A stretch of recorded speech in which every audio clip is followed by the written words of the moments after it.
नमस्कार दोस्तों, मैं Ratna Mishra genius study point में आपका स्वागत करती हूँ। अपनी लास्ट वीडियो में मैंने आपको प्रोनाउन का इंट्रोडक्शन दिया था और उसके टाइप्स के नेम बताए थे, और इस वीडियो में हम टाइप्स के बारे में पढ़ेंगे, जिसमें से पहला जो टाइप है पर्सनल प्रोनाउन, उसके बारे में पढ़ेंगे। पर्सनल प्रोनाउन को पर्सनल प्रोनाउन इसलिए कहते हैं क्योंकि पर्सनल प्रोनाउन जो है ये 3 टाइप्स ऑफ पर्सन्स के लिए यूज़ किया जाता है। 3 टाइप्स कौन कौन से होते हैं friends? First person, second person और थर्ड पर्सन। पर्सनल प्रोनाउन में 3 पर्सन्स के बारे में पढ़ते हैं, फर्स्ट पर्सन, सेकंड पर्सन और थर्ड पर्सन। फर्स्ट पर्सन कौन होता है फ्रेंड्स? द स्पीकर या the person speaks. The person speaks. The person speaks या जिसे हम स्पीकर भी कह सकते हैं, वो फर्स्ट पर्सन होता है। सेकंड होता है the person spoken to. The person spoken to means जिस पर्सन से बात किया गया, यानी बात सुनने वाला, सामने वाला जो होता है उसे हम सेकंड पर्सन कहते हैं। और थर्ड पर्सन होता है the person spoken of, means जिसके बारे में बात किया गया हो। फर्स्ट पर्सन मीन्स जो बोलने वाला अपने लिए जिन प्रोनाउंस को यूज़ करता है। सेकंड पर्सन मीन्स जो सामने है जिससे वो बात करता है उसके लिए जो प्रोनाउन यूज़ करता है। और थर्ड पर्सन मीन्स जो तीसरा व्यक्ति है जिसके बारे में बात कर रहा होता है, उसे थर्ड पर्सन कहते हैं। आइए अब हम एग्जाम्पल से समझते हैं। फर्स्ट पर्सन का जो प्रोनाउन होता है उसमें 2 प्रोनाउंस होते हैं, आई एंड वी। आई जो होता है ये सिंगुलर के लिए यूज़ करते हैं, और वी जो होता है इसे प्लूरल के लिए यूज़ करते हैं। इसमें ये जो है ये मेल और फीमेल दोनों जेंडर्स के साथ फर्स्ट पर्सन के प्रोनाउंस को यूज़ करते हैं, क्योंकि ये बोलने वाला अपने लिए यूज़ कर रहा होता है तो उसे अपना जेंडर बताने की कोई ज़रूरत नहीं होती है। तो यहाँ पे आई और वी जो है ये फर्स्ट पर्सन का प्रोनाउन है। I stands for singular person and we for plural person. Examples देखते हैं। If I say I am a teacher, I am a teacher, मैं ये बात अपने लिए कह रही हूँ, आई का यूज़ मैं अपने लिए कर रही हूँ, तो ये फर्स्ट पर्सन का प्रोनाउन है, क्योंकि फर्स्ट पर्सन का प्रोनाउन जो स्पीकर होता है वो अपने लिए यूज़ करता है। इसी में फर्स्ट पर्सन में ही जो दूसरा प्रोनाउन है वी, वी का जो यूज़ किया जाता है ये प्लूरल के लिए किया जाता है। फॉर एग्ज़ाम्पल, अगर मैं कहूँ कि मैं टीचर हूँ, मेरी 2 और बहनें हैं, वो दोनों भी टीचर्स हैं, तो मेरी एक बहन कहे कि मैं भी टीचर हूँ, दूसरी कहे मैं भी टीचर हूँ, हम तीनों एक साथ कहें वी आर टीचर्स, मीन्स हम तीनों बोल रहे हैं, तीनों अपने लिए, क्योंकि अब हम प्लूरल हो गए हैं, 1 से 3 हो गए हैं, तो हम अपने लिए बोल रहे हैं वी आर टीचर्स। तो यहाँ पे प्लूरल हो गए हैं इसलिए वी का यूज़ करेंगे। यू सेकंड पर्सन का प्रोनाउन है और ये सिंगुलर और प्लूरल दोनों के साथ यूज़ करते हैं। अब इसका एग्जाम्पल देखते हैं। If I say you are my best friend, you are my best friend में यू मैं सामने वाले से कह रही हूँ, जिससे बात कर रही हूँ उसको बता रही हूँ you are my best friend, तो जिससे मैं बात कर रही हूँ वो सेकंड पर्सन हुआ, और यू जो है ये सेकंड पर्सन का प्रोनाउन होता है जिससे हम बात करते हैं उसके लिए यूज़ करते हैं। प्लूरल का भी एग्जाम्पल देख लेते हैं। You all are good students, आप सभी अच्छे स्टूडेंट्स हो, तो यू जो है ये सिंगुलर प्लूरल दोनों के साथ यूज़ होता है, और मेल और फीमेल दोनों जेंडर के साथ यूज़ होता है। थर्ड पर्सन का प्रोनाउन अब देखते हैं फ्रेंड्स। थर्ड पर्सन के प्रोनाउन में 4 प्रोनाउन होते हैं। पहला होता है ही, जो मैस्कुलिन जेंडर के लिए यूज़ किया जाता है, सिंगुलर नंबर होता है इसका, मीन्स ही जो है जिसके बारे में हम बात कर रहे होते हैं उसके लिए यूज़ होता है, और अगर वो मेल है, सिंगुलर नंबर है, तो हम उसके लिए ही का यूज़ करते हैं। जैसे मैं कहूँ कि he is the best doctor in Jaipur, he is the best doctor, मैं आपसे किसी बेस्ट डॉक्टर के बारे में बता रही हूँ, जिसके बारे में बता रही हूँ वो मेल है और सिंगुलर नंबर है, इसलिए मैंने ही का यूज़ किया, he is the best doctor in Jaipur. Second जो होता है फ्रेंड्स शी, ये फीमेल यानी फेमिनिन जेंडर के लिए यूज़ किया जाता है, और ये भी सिंगुलर नंबर के साथ यूज़ करते हैं। Singular number feminine gender means females के लिए सिंगुलर नंबर एक वचन के साथ शी का यूज़ करते हैं। जैसे I like Kangana Ranaut, she is the best actress, she is the best actress, मतलब मैं उसके बारे में बता रही हूँ, वो फीमेल है और सिंगुलर नंबर है, इसलिए मैंने शी का यूज़ किया। अब हम तीसरा जो प्रोनाउन है थर्ड पर्सन का, इट के बारे में देखते हैं फ्रेंड्स। इट जो है ये न्यूटर जेंडर के साथ सिंगुलर नंबर के साथ यूज़ होता है। Neuter gender, singular number. Neuter gender और सिंगुलर नंबर के अलावा इट का यूज़ हम छोटे बच्चों के लिए या बहुत छोटे जो बच्चे होते हैं इन्फेंट्स के लिए, जानवरों के लिए, इंसेक्ट्स के लिए भी इट का यूज़ करते हैं। एग्जाम्पल देखते हैं friends. I have a cat, it is brown in colour. अपने कैट के लिए मैंने इट का यूज़ किया, it is brown in colour, ये कलर में ब्राउन कलर के इट का यूज़ किया मैंने, क्योंकि कैट जो है वो सिंगुलर है और इट का यूज़ जो है वो एनिमल के साथ भी किया जाता है। नेक्स्ट देखते हैं फ्रेंड्स दे जो होता है ये मेल फीमेल न्यूटर तीनों जेंडर्स के लिए होता है और ये प्लूरल में यूज़ किया जाता है। फिर से ध्यान दीजिएगा फ्रेंड्स, दे का use masculine gender, feminine gender और न्यूटर जेंडर तीनों के साथ प्लूरल जब वो हो तब करते हैं। एग्जाम्पल देखते हैं friends. Rita, Sita, Ram, Mohan are best friends, they are playing in the park. Rita, Gita, Ram, Mohan means boy girl, दोनों मैंने फीमेल और मेल दोनों का नाम लिया क्योंकि मैं आपको ये बताना चाहती हूँ कि दे का यूज़ दोनों के साथ करते हैं। They are playing in the park. तो ये हमारा हो गया फ्रेंड्स, जो फर्स्ट पर्सन, सेकंड पर्सन और थर्ड पर्सन जो हम ये पढ़ रहे हैं ये नॉमिनेटिव केस का पढ़ रहे हैं। एक्चुअली फ्रेंड्स पर्सनल प्रोनाउन जो होते हैं उनके 3 केसेस होते हैं, nominative case, objective case and possessive case. अभी हमने जो पढ़ा ये नॉमिनेटिव केस है। नॉमिनेटिव केस का मतलब होता है कि जब प्रोनाउंस किसी सेंटेंस में एज अ सब्जेक्ट इस्तेमाल किए जाते हैं तो वो नॉमिनेटिव केस होते हैं। और नॉमिनेटिव केस के जितने प्रोनाउंस हमने अभी देखे, I, we, you, he, she, it, they, ये सारे प्रोनाउंस किसी भी सेंटेंस में सब्जेक्ट के प्लेस पे होते हैं, इसीलिए इन्हें नॉमिनेटिव केस के प्रोनाउंस कहते हैं। सब्जेक्टिव केस भी इन्हें कहा जाता है। Let's see objective case. Friends, if any personal pronoun is used as an object of a verb or a preposition, then the pronouns of objective case are used. Means अगर किसी sentence में personal pronoun को as an object use किया गया है तो जो pronounce objective case के होते हैं उन्हें यूज़ किया जाता है। फॉर एग्जाम्पल मी, यहाँ ये भी ध्यान रखना है फ्रेंड्स कि आई का ऑब्जेक्टिव केस मी होता है और मी जिस तरह से ए का यूज़ सिंगुलर नंबर के साथ किया जाता है, सेम वैसे ही मी का यूज़ भी सिंगुलर नंबर के साथ किया जाता है। और बोलने वाला अपने लिए ही मी का यूज़ करता है क्योंकि मी भी फर्स्ट पर्सन का प्रोनाउन है। मीन्स कि first person, I, we, me, us, my, our, mine, ours, ये सब फर्स्ट पर्सन के प्रोनाउन है और इनके केस अलग अलग है। आई, वी नॉमिनेटिव केस है, ऑब्जेक्टिव केस और पॉजेसिव केस। तो मी जो है ये ऑब्जेक्टिव केस है तो इसका भी रूल वही होगा जिस तरह से आई का होता है। मीन्स बोलने वाला अपने लिए सिंगुलर नंबर के साथ यूज़ किया जाता है। For example, my uncle gave me a beautiful watch. My uncle gave me का यूज़ यहाँ पे एज एन ऑब्जेक्ट हुआ है सेंटेंस में। क्यों? क्योंकि सब्जेक्ट जो है वो माई अंकल है और माई अंकल के ऑब्जेक्ट और object gave me, gave verb है और वर्ब के बाद मी का मीन्स कि अगर किसी वर्ब या प्रीपोजिशन के बाद पर्सनल प्रोनाउन का यूज़ करना है तो वो हमेशा ऑब्जेक्टिव केस के प्रोनाउंस ही होंगे और उनका जेंडर और नंबर ध्यान रखते हुए हमें उनका यूज़ करना है। नेक्स्ट है अस। अस का यूज़ जैसे हम वी का यूज़ प्लूरल के साथ करते हैं उसी तरह से अस का यूज़ भी प्लूरल के साथ करते हैं और ये मेल और फीमेल दोनों के लिए यूज़ होता है। जैसे आवर टीचर पनिश्ड अस, हमारे टीचर ने हमें पनिश किया। Our teacher punished us, punish जो वर्ब है उसके बाद पर्सनल प्रोनाउन का यूज़ करना है तो यहाँ पे क्योंकि बोलने वाले खुद के लिए कह रहे हैं इसलिए ऑब्जेक्टिव केस के प्रोनाउन का यूज़ अस का यूज़ करेंगे। नेक्स्ट होता है जो सेकंड पर्सन का पर्सनल प्रोनाउन का ऑब्जेक्टिव केस है वो होता है you.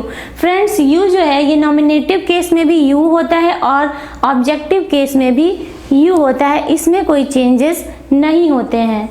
For example, he likes you, he likes you. Actually इसका जो एग्जाम्पल है मैं आपको लिख के दिखाती हूँ friends. He likes you, he likes you. You यहाँ पे वर्ब के बाद यू का यूज़ किया गया है, तो वर्ब या प्रीपोजिशन के बाद अगर किसी पर्सनल प्रोनाउन का यूज़ होता है तो उसे हम ऑब्जेक्टिव केस होगा। तो आप ये मत सोचिएगा कि ये यू है तो ये कंफ्यूज नहीं होना है कि ये यू जो है ये नॉमिनेटिव केस का है कि ऑब्जेक्टिव केस का है। ये क्योंकि यू दोनों में यू ही होता है, लेकिन आप इसके प्लेस को देख के कि सेंटेंस में इसका प्लेस क्या है आप ये पता कर सकते हैं कि ऑब्जेक्टिव केस में है या नॉमिनेटिव केस में है। क्योंकि एक वर्ब के बाद यूज हुआ है इसलिए ये ऑब्जेक्टिव केस में है। एग्जाम्पल देखते हैं friends. He likes you, he likes you, यहाँ पे यू जो है ये ऑब्जेक्टिव केस है क्योंकि ये लाइक्स वर्ब के बाद यूज़ किया गया है। डोंट गेट कंफ्यूज्ड कि यू जो है वो नॉमिनेटिव केस का है कि ऑब्जेक्टिव केस का है। अगर यू का यूज़ एज एन सब्जेक्ट किया गया है तो वो सब्जेक्टिव केस या नॉमिनेटिव केस का यू है। अगर यू का use object of a verb या प्रीपोजिशन किया गया है तो वो ऑब्जेक्टिव केस का है। फ्रेंड्स यू जो है वो इंग्लिश में यू होता है, वो चाहे सब्जेक्ट हो चाहे ऑब्जेक्ट हो, लेकिन हिंदी में यू का जो मीनिंग है वो चेंज होता है। जैसे ही लाइक्स यू, वह तुम्हें पसंद करता है, तो यहाँ पे यू को हम हिंदी में तुम्हें कहते हैं, लेकिन यू लाइक्स हिम, तुम उसे पसंद करते हो। मीन्स हिंदी में तो तुम और तुम्हें अलग अलग हो जाता है, लेकिन इंग्लिश में यू जो है वो दोनों केसेस में यू होता है। बस हम उसके पोजीशन यानी सेंटेंस में उसे एज एन सब्जेक्ट यूज़ किया गया है या एज एन ऑब्जेक्ट यूज़ किया गया है, उसके आधार पे हम पता करते हैं कि ये नॉमिनेटिव केस है या ऑब्जेक्टिव केस है।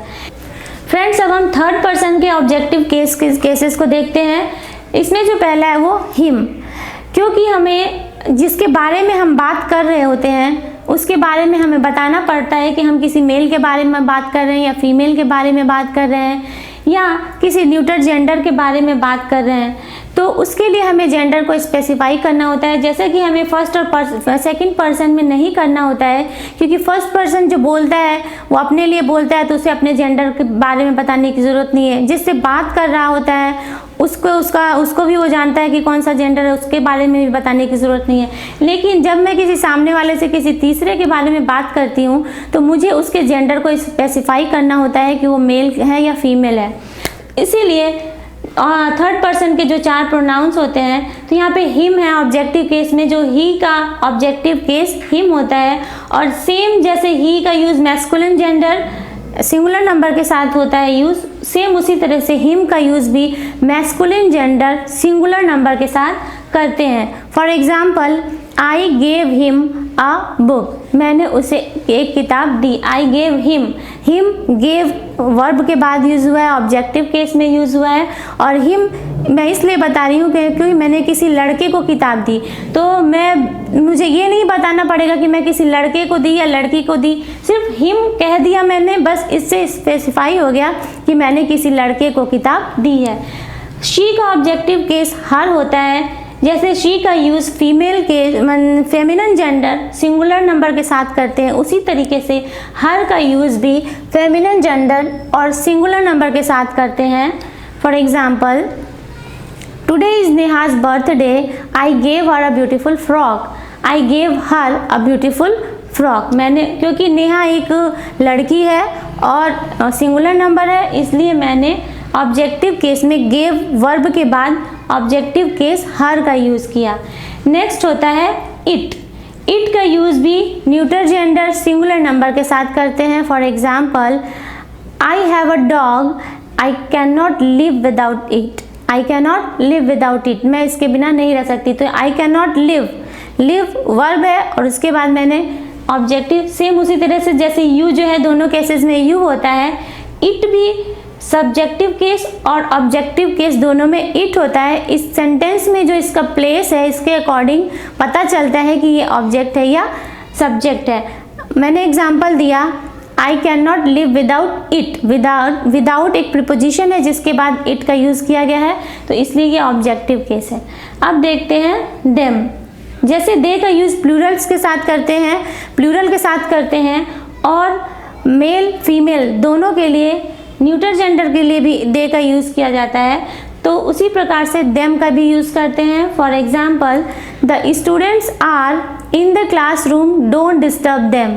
The students are in the classroom, classroom में स्टूडेंट्स हैं, लड़के भी हैं लड़कियां भी हैं, दोनों हैं, और ये प्लूरल नंबर भी है। डोंट डिस्टर्ब देम, डिस्टर्ब एक वर्ब है और उसके बाद देम का यूज़ किया गया है, ये ऑब्जेक्टिव केस है। आई होप कि आपको सब्जेक्टिव और ऑब्जेक्टिव केस समझ में आ गया होगा। और अब हम पजेसिव केस देखते हैं। पजेसिव केस, पजेसिव का मतलब होता है, पजेसिव जो शब्द लिया गया वो पजेशन से लिया गया है, मतलब जिस पे हमारा अधिकार है। जैसे I have a pen, this is my pen, means this is my pen मतलब ये मेरा पेन है, इस पे मेरा अधिकार है। दिस पेन इज माइन, यह पेन मेरा ही है। तो पजेसिव केस में वो प्रोनाउंस होते हैं जो किसी चीज़ पे, किसी वस्तु पे, किसी पर्सन पे पजेशन को शो करने के लिए यूज़ किए जाते हैं। पजेसिव केस में मैंने दो वर्ड्स लिखे हैं फ्रेंड्स, आप देख सकते हैं। My, mine, our, ours, your, yours, his, his, her, hers, its, their and theirs. Friends अब हम पजेसिव केस के एग्जाम्पल्स को देखते हैं। मैं एक ही एग्जाम्पल से इन सारे वर्ड्स को क्लियर करना चाहती हूँ। जैसे मैंने पहला एग्जाम्पल दिया था, दिस इज़ माई पेन, इसी एग्जाम्पल से हम इन सारे वर्ड्स को देखेंगे। दिस इज़ माई पेन, यह मेरी कलम है। दिस पेन इज़ माइन, यह पेन मेरी ही है।